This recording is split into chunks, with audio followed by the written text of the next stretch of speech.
الله أكبر الله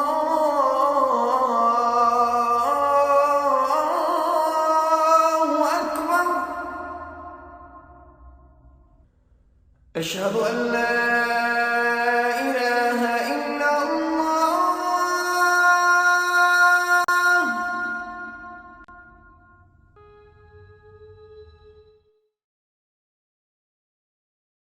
My name is Neda Abdelrahim. I'm actually Palestinian American, also I'm Muslim, and I'm originally from Chicago, so I was born and raised in Chicago. And then this is my first project actually, so in any sort of web series in this industry. Okay. Being a Muslim, Ask her everything. Okay. Being a Muslim, how do you see American society? I mean, Muslims, are they well blend in, or are they okay? They're doing okay. Yes. Growing. So, like with Muslims, most of Muslim women do not wear the headscarf, right? So they're not visibly Muslim. Most Muslim women and men do blend into society. They have jobs like everyone else. They go to work, go to school, etc. And I think before 9/11, nobody even really knew what Muslim was, what it meant. After that, obviously, it became more visible. There was more hostility, but there's also more people wondering what it was, right? So they were like, what is this religion that everyone's talking about? And that actually had more of a positive effect where more people converted to the religion as well in the United States. So I think it's sort of the same thing now. It's like so visible, and there's obviously pushback. There's people who are like, we don't like this religion, you know, there's so many negative things being said, but there's also a lot of people supporting us and also supporting like people's freedoms and learning more about what it means to be Muslim. And I think this is just one more sort of block on this like wall that's creating like sort of an image, a fuller image of what it means to be Muslim, and that it looks just like everybody else. Do you get inspired by Muslims past? I mean, who inspires you? What inspires you? Really just like my parents, I think mostly. You don't see too many Muslim people like in the media. I mean, people like Sabeen, it's really nice to see her being in comedy and like being a voice for Muslims. But I think like in general, just like my parents, they both came here when they were like in their 20s. They got married, they moved here, and they sort of started over, right? They didn't have much knowledge about what it means to live here, but they raised a family here and they raised us, and we became really successful, alhamdulillah. And so for me, they're sort of what I want to aspire to, just like to work hard and be a good representation of a woman, a Palestinian, and a Muslim. Okay. Tell me, do Americans accept you as you or Muslim? I think living in Chicago, it's a very different environment. There's a lot more diversity here. There's a lot more differences, and people are more accepting. So I find myself not having to explain myself as much, right? But I know that if somebody grows up in a different part of the United States, it's a very big country, right? And there's a lot of places that aren't as tolerant, especially in the South, especially in smaller places where the makeup of, you know, the people in those towns are really homogenous, right? So I think those people feel it more, and I've met a few people who have told me about their experiences about growing up in small town America. They have to, you know, blend in more, right? And they don't feel as comfortable. But I think like for me, most of my friends who aren't Muslim are very accepting. If I tell them I can't eat something, they're like, okay, well, let's go here instead. I'll find you something that you can eat.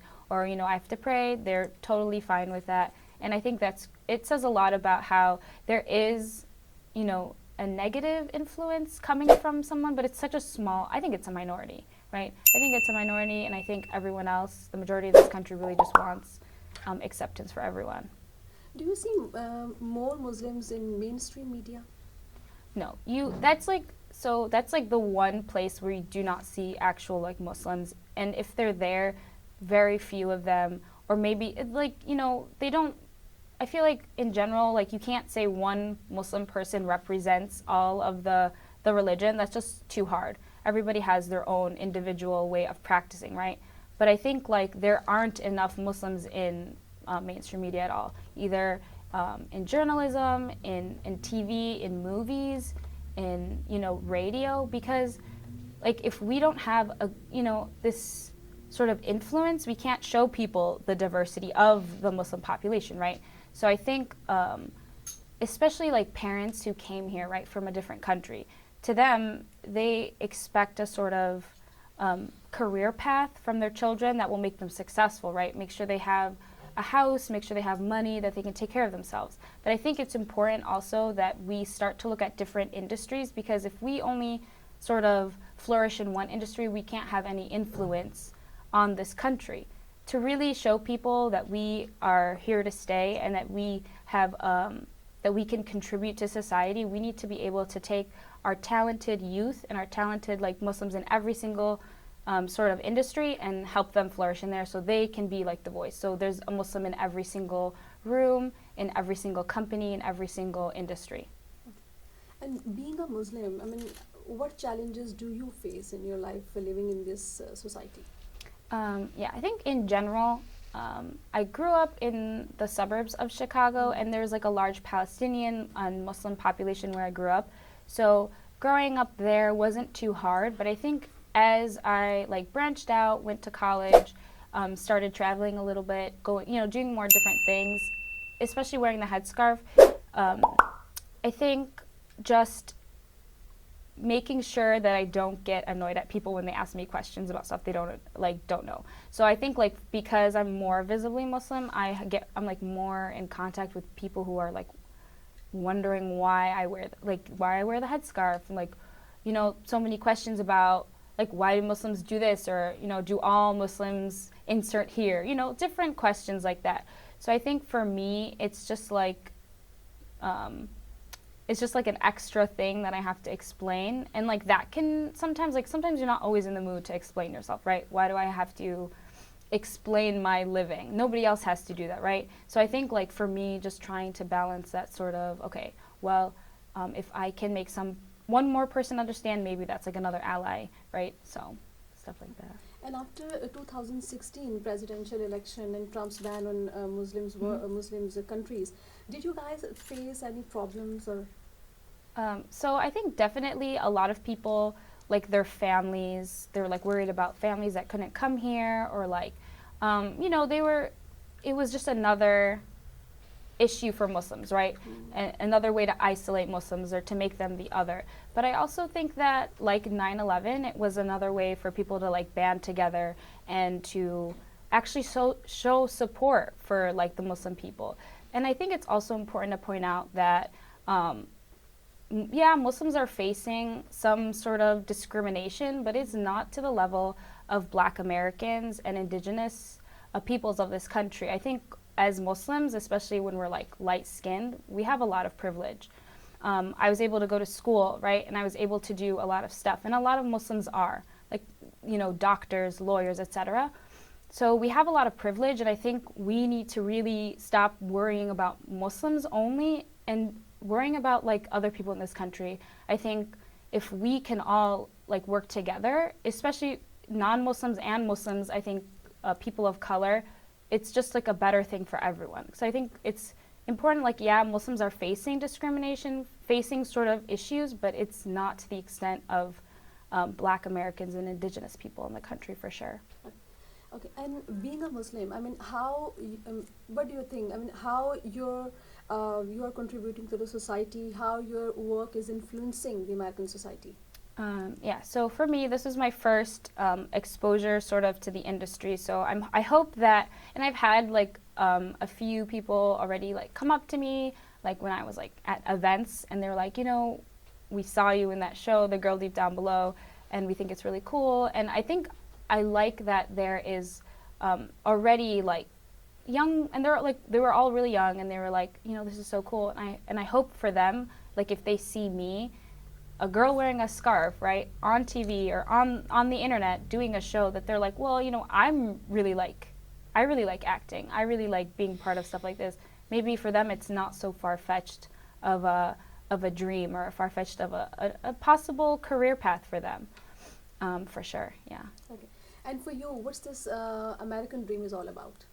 Well, I think traditionally, like the way that we were raised to view the American dream is just status and like money, car, and like the perfect job, right? That's like what our parents wanted for us. That's what they see the American dream as. But I think for me, when I think of the American dream as it's supposed to be like living your best life, whatever that is, right? So pursuing the career that you want, living where you want, being happy and comfortable, not having to worry about like where your next meal is coming from. So I think for different people, obviously it's a different thing. But I think in general, like the American dream should be everyone living comfortably and not having to worry about, how to survive and having to sacrifice their dreams to do it. And how do you see, the future of Muslims here in the United States? The population is just going to grow more. I think with this, more people are going to want to learn about Islam, and I honestly believe more people are going to become Muslim, and more people are going to rally for Muslims, and it's just going to be, I think for us, this is like the point where we need to, like that like sort of pivot point. Are we going to integrate ourselves? Are we going to, really work hard now to make sure that Muslims do blend into society in a way that's like everyone views it as normal in the future, or are we going to just like close ourselves off? So I think it's us that's really going to start this like sort of thing that either makes us part of the society and like grow and flourish, or we could just close ourselves off. But I think from everyone that I've met so far, I think we're going to be okay. I think we're going to really show people living here, and I think like as we grow up and as we get older and as like we have children and as those children grow up, like it's just going to be another religion in this country that's normal and nobody's going to really question it. Great. Anything would you like to say to Muslim youth? Oh yeah, definitely do not, like if you have a dream and you're like, I'm going to work hard for this, I'm going to try for this, and I know that I could be successful, don't let anyone tell you you can't. Even your parents, I know that and I have like immigrant parents too, they want you to be comfortable. They want you to have like the job that has the most security. But in my opinion, there's no such thing as job security anymore. It's really about, I think now, go for what you want. Because in the long run, you're going to regret the things that you didn't do. You're going to regret the risks you didn't take. Because when you're young, you can do all that and not have to worry too much. So definitely take risks, and if you have a dream, go for it. And I definitely don't think it's going to be easy either. Like nothing comes easily, whether you're doing medical school or whether you're doing filmmaking. Everything is going to is going to take work, and it's going to be hard. It's not going to be easy, but I think if you're doing something that you love, you're not going to really view it as something begrudging or something that you don't want to do, right? If you actually love it, you're going to keep doing it no matter how hard it is. Thank you so much.